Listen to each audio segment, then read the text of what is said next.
Kalau saya berikan satu halaman, Anda baca sekali suatu artikel baru, lalu saya tanya 5 pertanyaan. Mungkin Anda hanya bisa jawab 1. Siapa namanya, tanggalnya, dan sebagainya.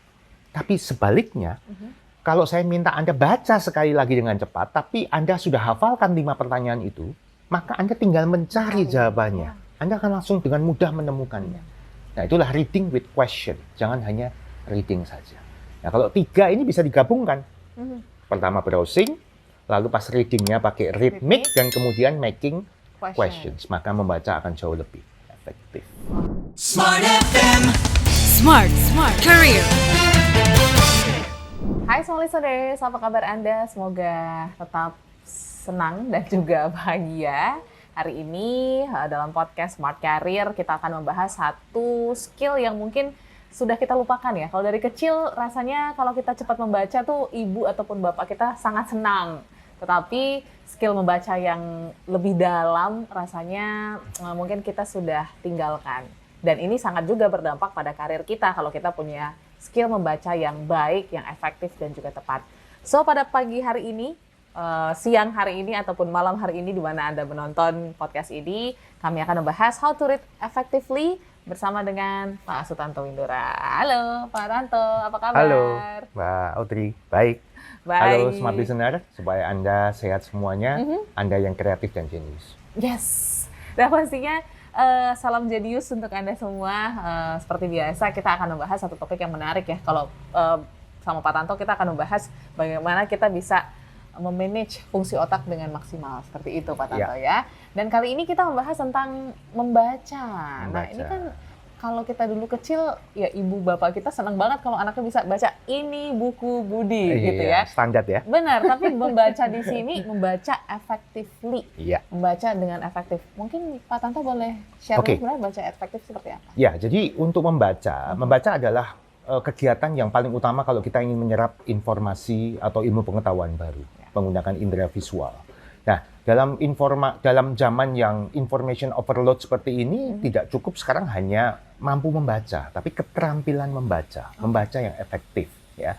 Jadi kalau smart listener suka membaca tiba-tiba ngelamun di tengah ya, atau kadang membaca sekali tapi nggak paham apa yang dibaca, nah berarti kita belum optimalkan keterampilan membaca yang itu semua akan berguna dalam apapun kegiatan Anda ini sebagai pelajar, mahasiswa, sebagai eksekutif, sebagai penggiat organisasi atau apapun. Ya. Oke.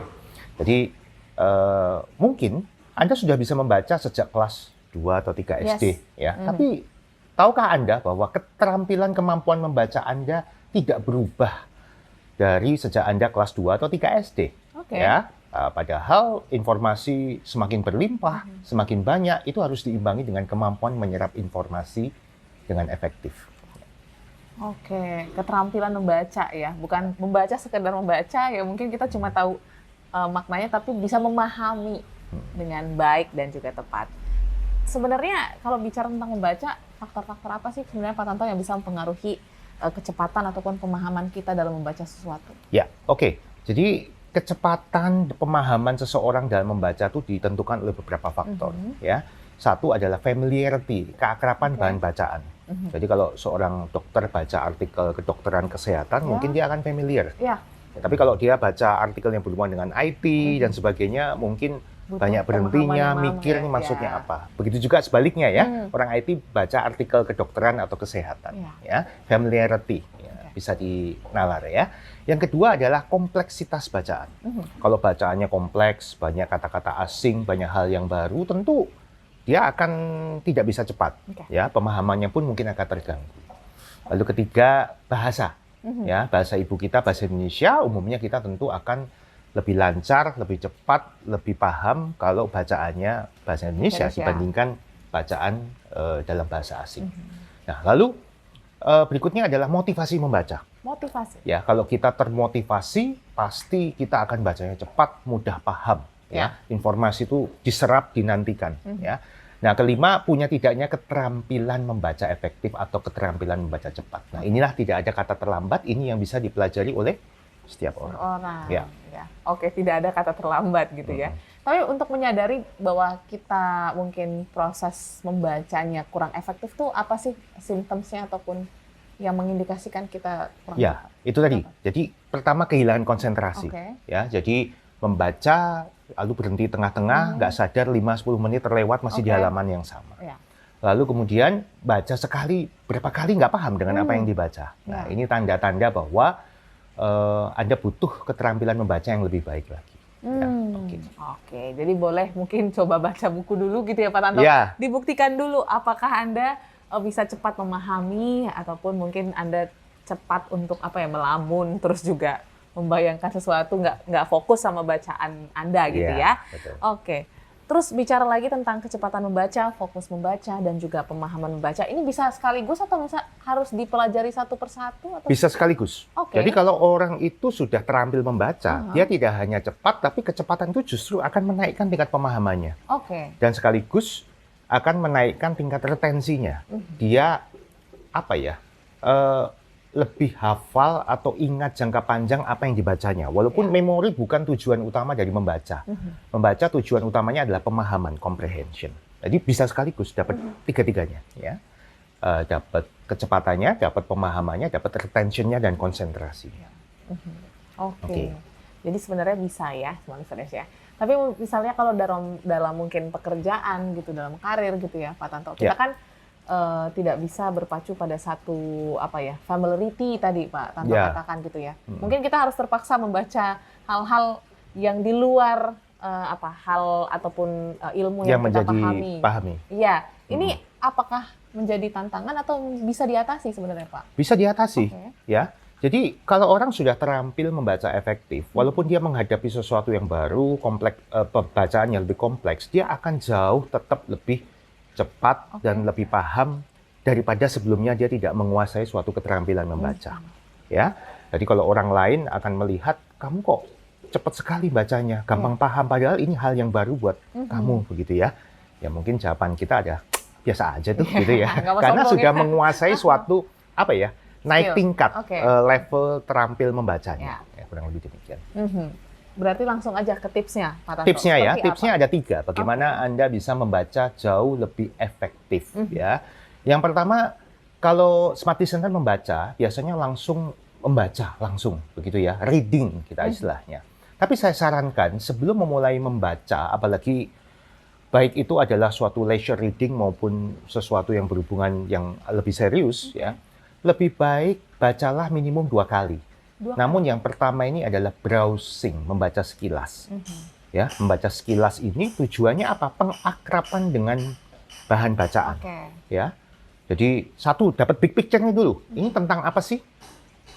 Gitu. Nah, kalau kita ingin dapat big picture-nya itu kita harus membacanya sekilas. Tentang apa? Seperti halnya kita ingin nyusun puzzle, kita harus tahu foto atau gambar akhirnya seperti apa. Baru kemudian kita bisa menempatkan masing-masing kepingan puzzle-nya ada di mana. Ya, jadi sekilas. Lalu juga mengatur time management dengan tahu ini seberapa banyak sih yang akan kita baca. Kalau rasanya mulai halaman pertama langsung membaca halaman kedua, rasanya ini kok siksaan tanpa akhir gitu ya. Kan jujur aja nggak semua orang suka membaca. Ya, karena itu hanya aktivitas otak kiri. Oke, lalu juga untuk melihat kompleksitas bacaan. Nah, jadi kalau mau baca kurang lebih 10 halaman, itu cuman paling setengah menit saja untuk browsingnya. Dapat big picture-nya, seberapa banyak, dan juga kompleksitas bacaan. Habis itu tahap kedua baru membaca biasa. Maka kita tinggal akan menempatkan poin-poin informasi itu ke slotnya masing-masing seperti hanya menyusun puzzle. Ya, kalau ini pemandangan, ada rumputnya, barangkali kepingan hijau ada di bawah, ya putih mungkin awan di atas dan lain sebagainya. Nah, itu yang pertama. Itu yang pertama. Ya. Lalu yang kedua adalah rhythmic reading, membaca dengan berirama. Kenapa mesti berirama? Sebab membaca itu aktivitas otak kiri. Otak kanan pasti akan mengganggu dengan melamun. Nah, makanya kadang nggak konsentrasi. Nah, salah satu aktivitas otak kanan itu adalah mengeluarkan irama, melodi. Kita seperti bersenandung dan lain sebagainya. Nah, oleh sebab itu bacanya harus dibuat ritmik, walaupun itu dalam hati. Nah, contohnya seperti ini. Saya selalu pakai contoh sila Pancasila. Ya, misalkan sila kelima. Apa itu? Kok jadi roaming? Keadilan sosial bagi seluruh rakyat Indonesia. Ya, isinya betul, tapi cara bacanya dalam hati tidak tepat. Karena tidak ritmik, Yes. itu akan tidak bisa bertahan lama endurance-nya saat membaca. Jatuh melamun, karena kirinya overload, kanannya nganggur. Iya. Tapi kalau kita masukkan irama, membacanya menjadi keadilan sosial bagi seluruh rakyat Indonesia. Oke. Ya. Nah, sila keempat, kerakyatan yang dipimpin oleh hikmat bijaksanaan dalam permusyawaratan perwakilan. Jadi ombak kan, ada intonasi naik turun, ada tempo kadang cepat hajar, kadang melambat, ya, kadang keras, kadang lemah. Walaupun itu dalam hati, maka konsentrasi akan terjaga, otomatis kita akan serap lebih cepat dan Banyak, ya. efektif tanpa harus mengulang-ulang membacanya. Oke. Nah, itu yang kedua. Itu yang kedua. Ya. Selanjutnya ada apa Yang lagi, ketiga, Pak Tanto? nah, Ya. reading with question. Question. Ya, jadi setelah Oke. membaca, usahakan selalu dalam hati bertanya apa yang ingin saya dapatkan dari bacaan ini.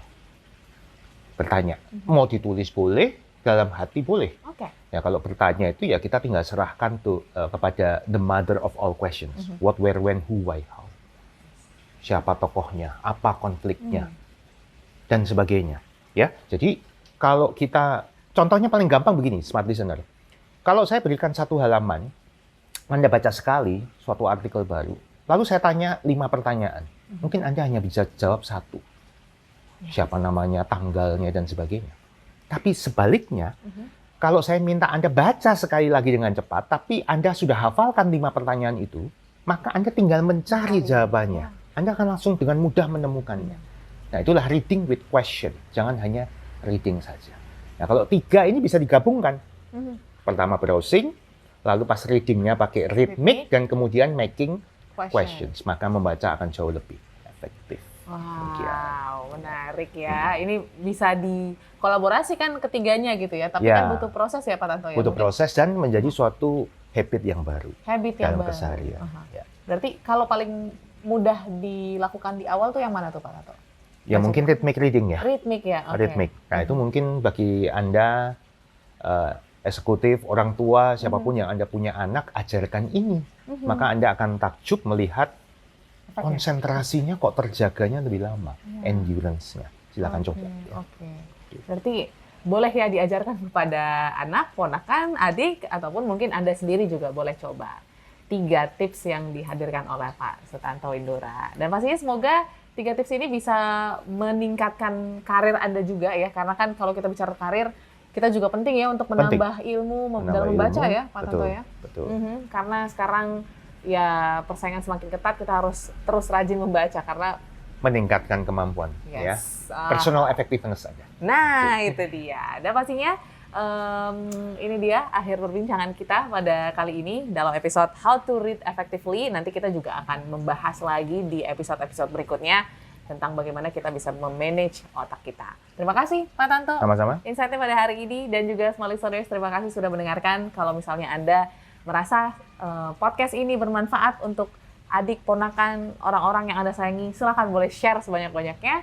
Dan juga pastikan Anda subscribe channel YouTube kami di Radio Smart FM. Sampai jumpa dan sukses selalu untuk Anda. Smart FM. Smart Career. Make your future better.